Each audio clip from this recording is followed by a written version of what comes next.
Halo rekan-rekan semua, selamat berjumpa lagi dengan saya, Anggono Raras. Pada kesempatan ini, saya mengambil tema hukum perlindungan konsumen. Dalam pelaksanaan perlindungan konsumen, aspek hukum memiliki peranan yang penting dari aspek ekonomi. Pada aspek ekonomi yang menjadi fokus pembahasan adalah situasi ekonomi yang dimiliki konsumen. Sedangkan dalam aspek hukum yang menjadi fokus pembahasan adalah bagaimana hukum diterapkan dalam rangka menjamin hak-hak konsumen untuk dilindungi dari berbagai hal yang merugikan. Untuk lebih jelasnya, saya akan memulai saja untuk mendiskusikan hukum perlindungan konsumen ini. Dasar hukum yang digunakan adalah Undang-Undang Nomor 8 Tahun 1999 tentang perlindungan konsumen. Kalau kita melihat pada pasal 2 perlindungan konsumen berasaskan manfaat, keadilan, keseimbangan, keamanan, dan keselamatan konsumen, serta kepastian hukum. Sementara kalau kita melihat tujuan perlindungan konsumen itu, yang pertama, meningkatkan kesadaran, kemampuan, dan kemandirian konsumen untuk melindungi diri. Jadi rekan-rekan semua, kalau kita ingin membeli suatu barang atau jasa, memang kita harus hati-hati. Apalagi kalau barang atau jasa tadi baru pertama kali kita mau membeli. Jadi artinya di dalam perlindungan konsumen ini fokusnya justru diharapkan daripada konsumennya sendiri, yaitu harus hati-hati. Apalagi sekarang ini kan sudah marak apa yang disebut dengan pembelian atau belanja online ya. Belanja online tadi itu begitu kita sudah mentransfer uang, terus habis itu kita tinggal menunggu. Kalau pihak penjualnya itu berbuat curang, maka uang kita hilang. Jadi sebaiknya di dalam memilih suatu belanja online, kita harus melalui marketplace yang sudah terkenal. Jadi seperti yang tertera yang mempunyai aplikasi lah di situ, yang terkenal sudah bertahan berapa lama, itu patut menjadi perhitungan. Karena banyak para pembeli atau konsumen itu banyak ketipu dengan adanya iklan-iklan online yang disebarkan di sosial media marketing dengan barang yang bagus, umpamanya laptop bekas tapi harganya miring, mereknya terkenal, itu kan gampang sekali menipu. Maka sebaiknya belilah melalui marketplace yang bonafit ya. Jangan melalui perorangan.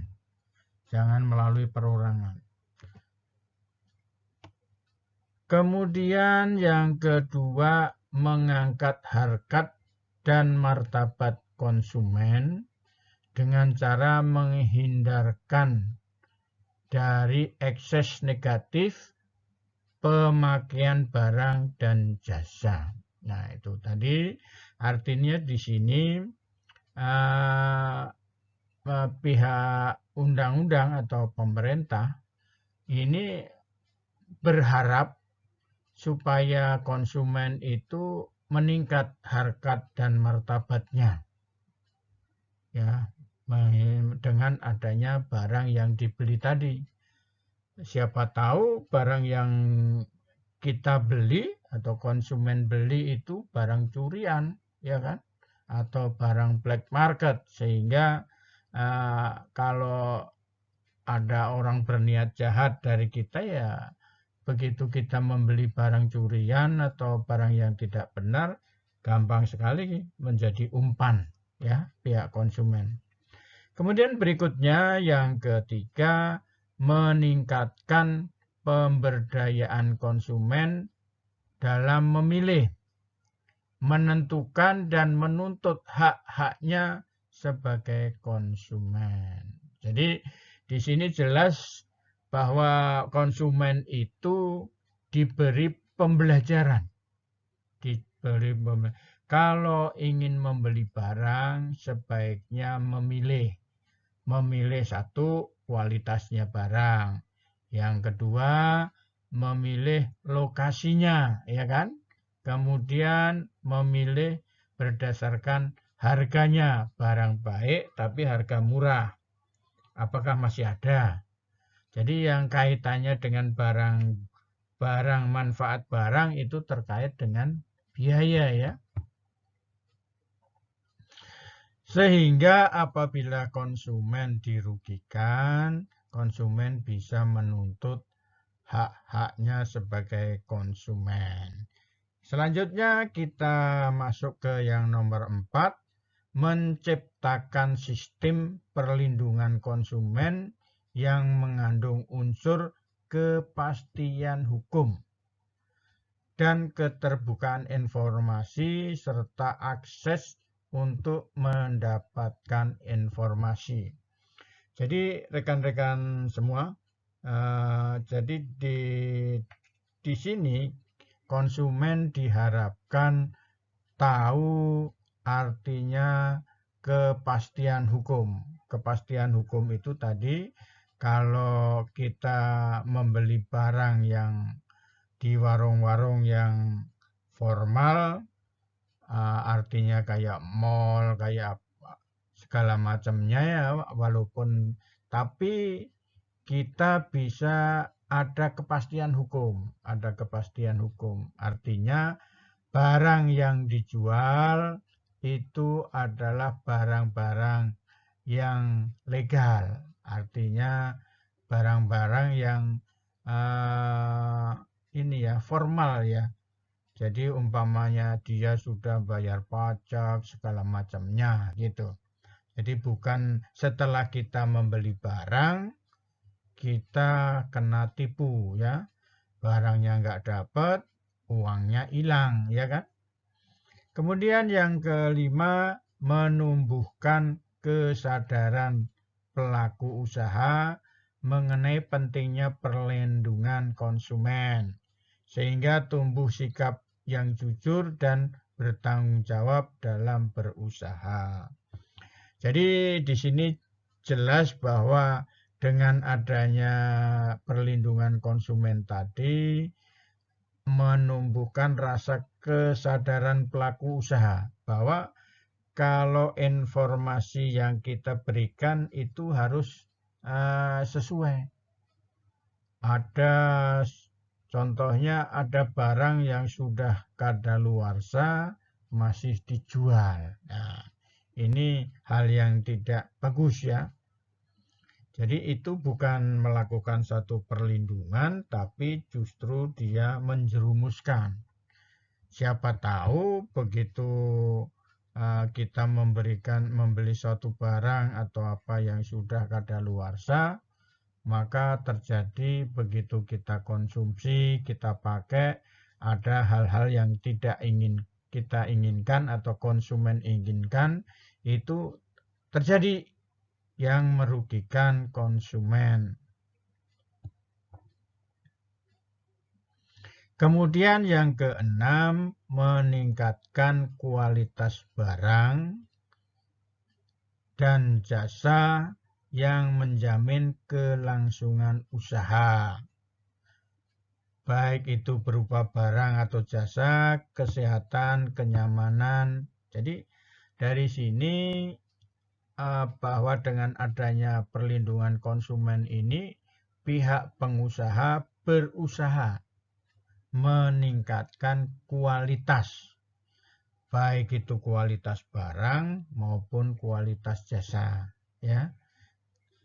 Sehingga dengan harga yang dikeluarkan oleh konsumen, maka tingkat manfaat yang diperoleh itu akan meningkat juga atau sesuai dengan harga yang dikeluarkan oleh konsumen.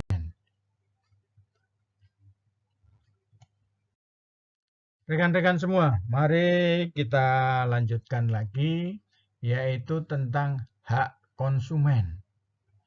Jadi kalau kita melihat tadi sudah merupakan tujuannya, sekarang kita bicara tentang hak konsumen. Yang pertama, konsumen itu mempunyai hak atas kenyamanan, keamanan, dan keselamatan dalam mengkonsumsi barang dan jasa. Jadi kalau konsumen itu membeli barang berupa motor, ya, berupa motor di satu agen gitu ya, atau dealer, maka pihak dealer itu harus memberikan satu kenyamanan, satu keamanan. Kenyamanan dalam artinya pada saat terjadi transaksi itu kita dilayani dalam suasana yang nyaman. Ruangannya bagus, tempat duduknya bagus, ada AC-nya sekalian, sehingga pihak pembeli itu, konsumen itu tidak gerah, ya, tidak gerah. Kemudian dari sisi keamanan, kemudian pada saat terjadi transaksi itu tidak terjadi permasalahan keamanan, sehingga di situ pihak dealernya sudah menyediakan security maupun lokasinya itu bukan menjadi lokasi yang umum, ya. Jadi orang yang ke situ itu adalah orang yang memang berhubungan dengan adanya jual beli kendaraan bermotor. Selanjutnya dari sisi keselamatan. Dari sisi keselamatan, pada saat terjadi transaksi atau segala macamnya, itu dari sisi keselamatannya di lokasi tersebut perlu dilakukan, ya, pengamanannya. Contohnya umpamanya menghindarkan jalan licin, ya. Kemudian ada oli bekas itu tidak dibersihkan. Ini juga akan membahayakan konsumen, ya. Selanjutnya yang kedua, mempunyai hak untuk memilih barang atau jasa serta mendapatkan barang atau jasa tersebut sesuai dengan nilai tukar dan kondisi serta jaminan yang dijanjikan. Seandainya ada konsumen membeli motor, ya, membeli motor atau mobil, maka sudah disepakati harganya dengan nilai tertentu, tentunya pihak produsen atau pihak penjual harus menyediakan kendaraan bermotor sesuai yang ditawarkan, ya, yang ditawarkan. dengan segala macam informasi yang dibutuhkan oleh pihak konsumen. Kemudian yang keempat, mempunyai hak untuk mendengar pendapat dan keluhan atas barang atau jasa yang digunakan. Jadi setelah terjadi transaksi, jual belinya sudah dilakukan, terjadilah ada permasalahan ya. Mungkin ada suaranya nggak enak, ada gardannya keras, ada tarikannya kurang, maka pihak dealer harus mau memberikan pelayanan yang dibutuhkan oleh konsumen, karena itu menjadi hak daripada konsumen. Kemudian yang kelima, hak untuk mendapatkan advokasi, perlindungan, dan upaya penyelesaian sengketa perlindungan konsumen secara patut. Jadi seandainya di dalam transaksi pembelian kendaraan bermotor tadi ada masalah, maka konsumen mempunyai hak untuk dilindungi ya, atau dibantu dengan upaya untuk menyelesaikan permasalahan yang terjadi gitu. Jadi sebaiknya ya kalau ada sesuatu yang tidak sesuai, yang paling baik adalah pihak pengusaha atau dealer tadi segera mungkin kalau perlu juga barang ditarik dulu, kemudian dikasih pinjaman kendaraan yang sama ya. Sementara itu diperbaiki ya, diservis lah. Kemudian yang keenam, mempunyai hak untuk mendapatkan pembinaan dan pendidikan konsumen. Jadi untuk perusahaan-perusahaan yang besar itu saat ini ada yang namanya pendidikan konsumen ya, pendidikan konsumen tentunya dilakukan tidak secara formal masuk di kelas, tetapi dia diberikan informasi atau penjelasan langsung oleh petugas-petugas yang memang disiapkan untuk itu ya.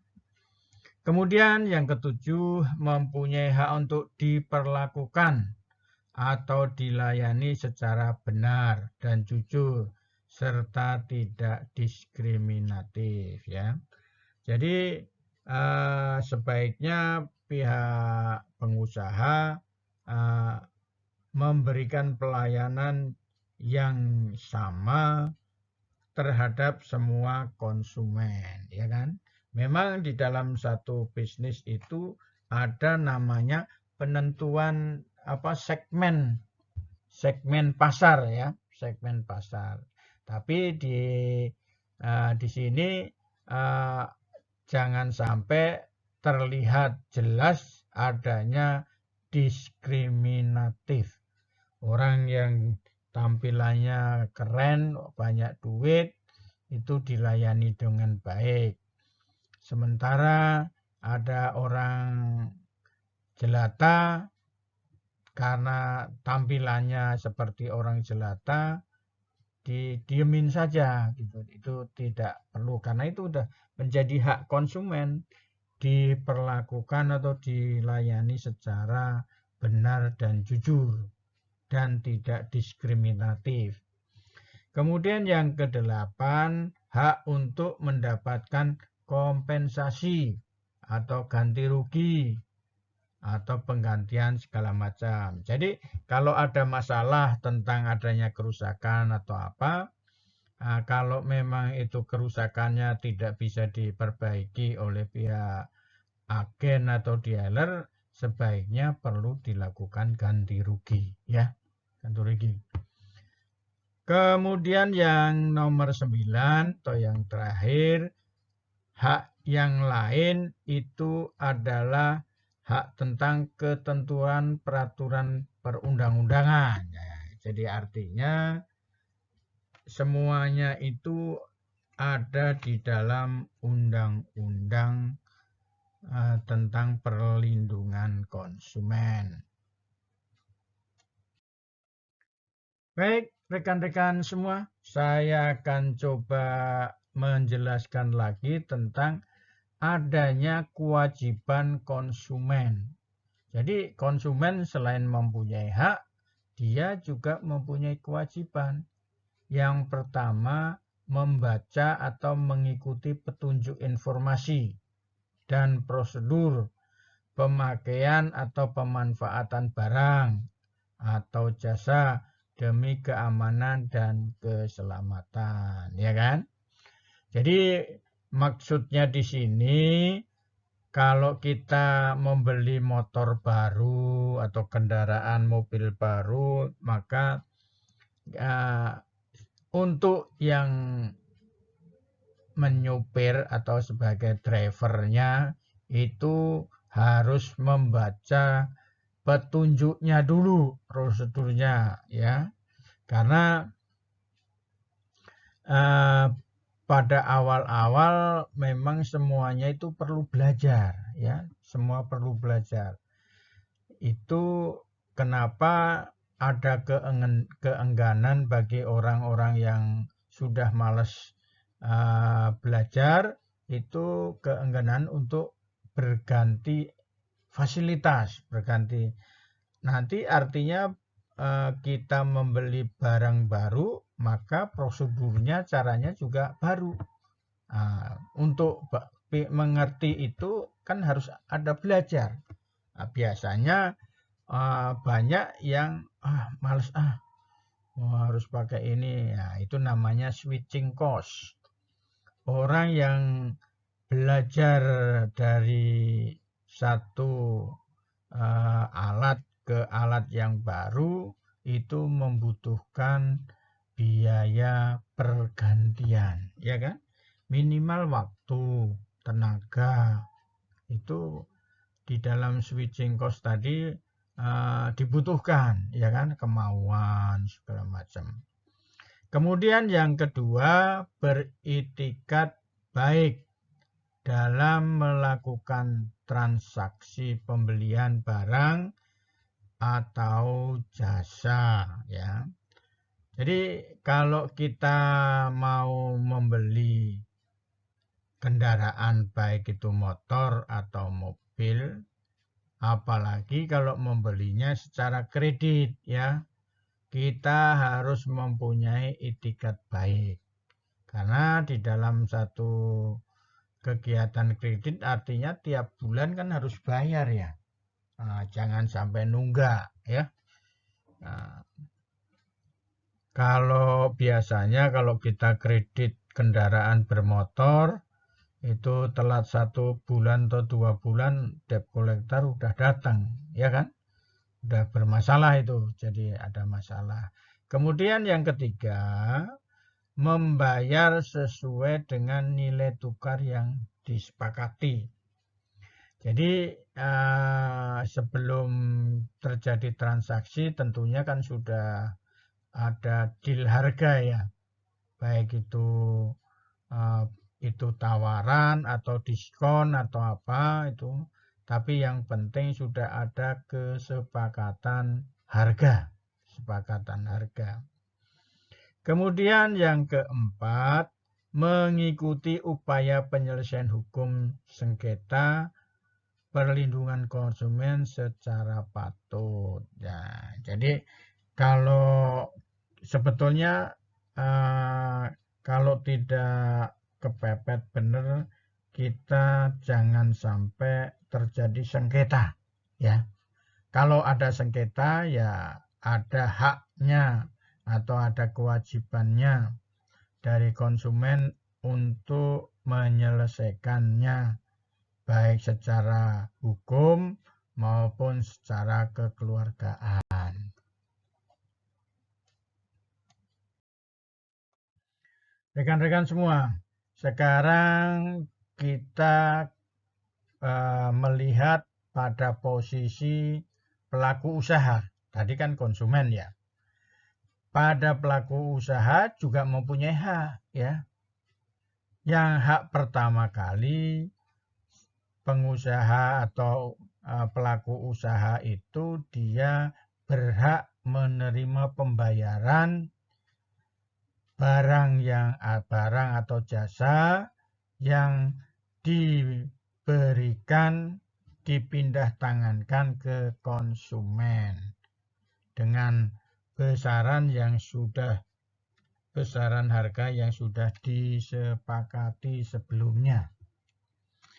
Yang berikutnya, hak kedua dari pelaku usaha itu mendapatkan perlindungan hukum dari tindakan konsumen yang beretikat tidak baik. Jadi kalau terjadi satu kondisi yang merugikan pelaku usaha yang diperbuat oleh konsumen, maka pelaku usaha tadi bisa mendapatkan perlindungan hukum. Ya. Kemudian yang ketiga, hak untuk melakukan pembelaan dari sepatutnya, pembelaan diri sepatutnya di dalam menyelesaikan hukum sengketa konsumen. Jadi kalau terjadi sengketa antara penjual dan pembeli, maka pelaku usaha itu mempunyai hak untuk membela diri ya, membela diri. Siapa tahu memang pengusaha itu benar gitu loh. Benar. Kemudian yang keempat, hak untuk rehabilitasi nama baik. Apabila terbukti secara hukum bahwa kerugian konsumen tidak diakibatkan oleh barang atau jasa yang diperdagangkan, ya. Jadi konsumen sudah membuat jelek nama, apalagi kan sekarang gampang ya. Kita masuk di sosial media, maka udah langsung viral ya kejadian itu. Sehingga ini akan memperburuk citra daripada pelaku usaha. Dan yang kelima, hak-hak yang diatur dalam ketentuan peraturan perundang-undangan. Jadi semua hak tadi itu berlaku dan diatur oleh undang-undang. Baik, kita lanjutkan lagi.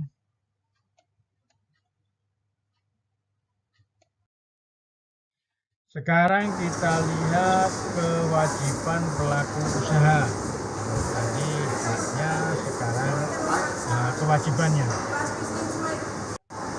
Beritikat baik dalam melakukan kegiatan usahanya. Ya. Jadi seorang pengusaha itu harus mempunyai tindakan yang baik ya. Jangan menipu bahwa tujuannya atau nawaitunya itu tidak baik. Ada orang-orang yang berusaha melakukan hal tidak baik dengan jalan menipu. Yaitu sebetulnya dia itu tidak punya barang. Dia hanya modal akun di sosial media sama foto-foto, seolah-olah foto itu jualannya dia, foto toko, foto segala macam, itu dia, maka banyak yang orang-orang yang kena tipu dengan iming-iming barang branded bekas tetapi harga murah. Kemudian yang kedua, memberikan informasi yang benar. jelas dan jujur mengenai kondisi dan jaminan barang, serta memberikan penjelasan penggunaan, perbaikan, dan pemeliharaan. Jadi kalau konsumen membeli motor, kendaraan bermotor berupa motor, itu mereka harus diberikan informasi.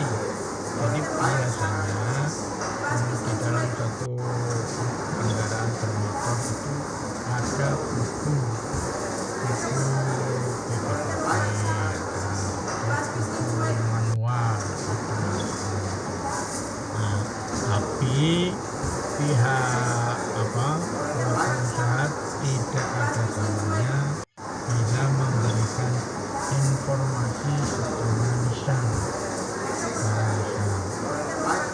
Sebagai contohnya saja, untuk melakukan satu penawaran, yaitu diberikan perawatan gratis selama 10.000 km atau jangka waktu 3 tahun umpamanya, ya.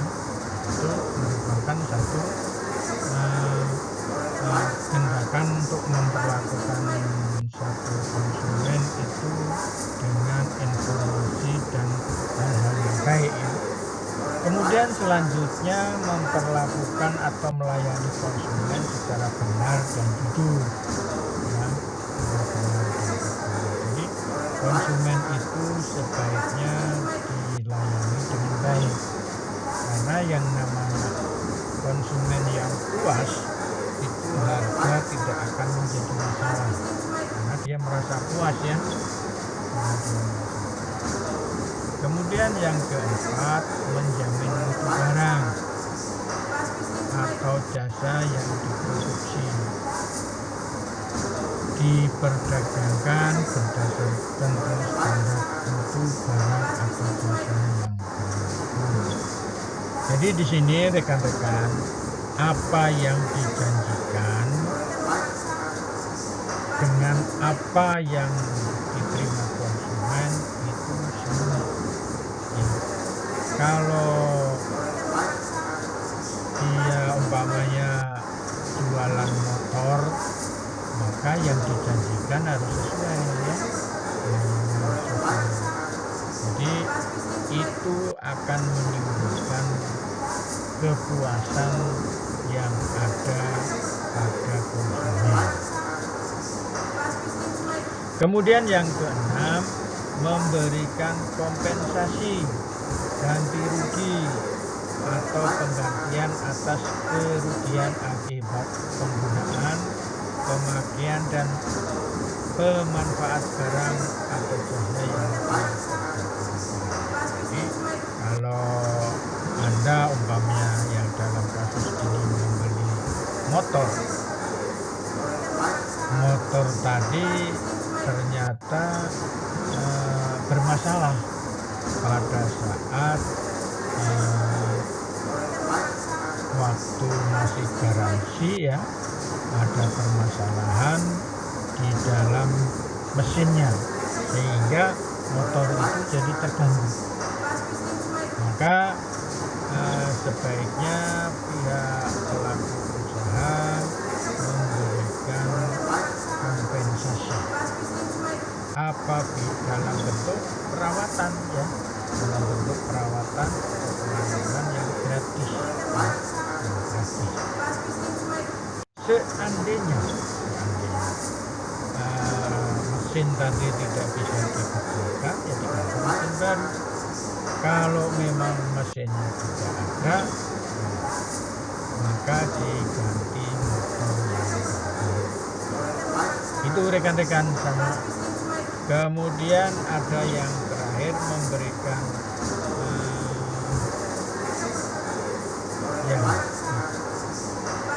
bahwa semua yang tertera itu biasanya di pelaku usaha sudah menyiapkan hal-hal yang sebaik mungkin, karena bagaimanapun biasanya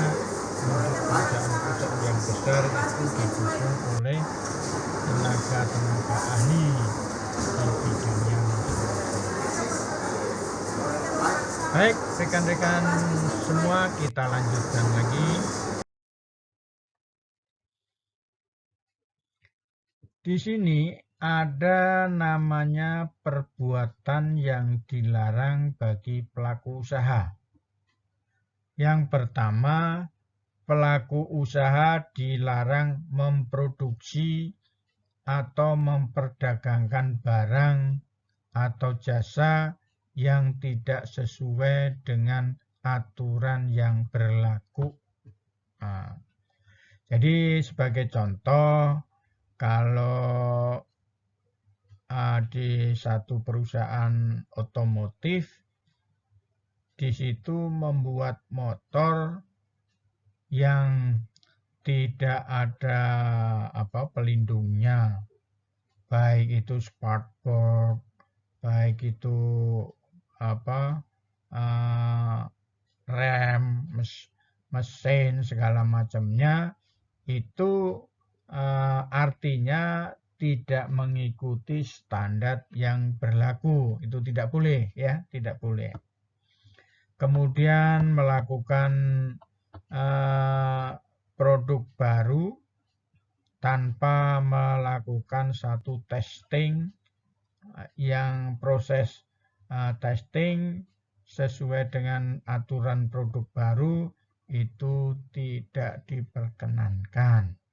Kemudian yang kedua, pelaku usaha dilarang memperdagangkan barang yang rusak, cacat atau bekas, dan tercemar tanpa memberikan informasi secara lengkap dan benar atas barang tersebut. Jadi pemerintah itu telah mengatur di dalam satu undang-undang perlindungan konsumen bahwa pelaku usaha tidak boleh menjual barang bekas, ya, atau barang rusak atau barang cacat